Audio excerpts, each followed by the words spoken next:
I want to tell you a cautionary tale of when I was in my 30s and I thought I had a stroke, and exactly what led up to that. I was just featured in Entrepreneur magazine talking about mental health and layoffs and a lot of stuff.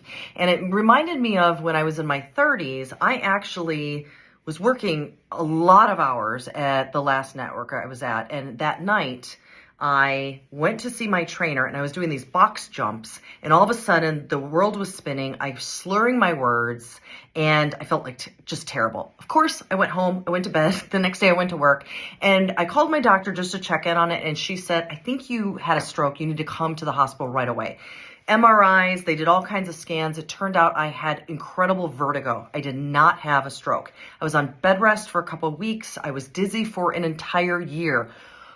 But the moral of the story is I was stressed out, totally type A. I was a workaholic. I did not take time for myself to care for myself. And my mother for years in my 20s and my 30s begged me to start yoga or do kind of meditation or just take care of myself, massage.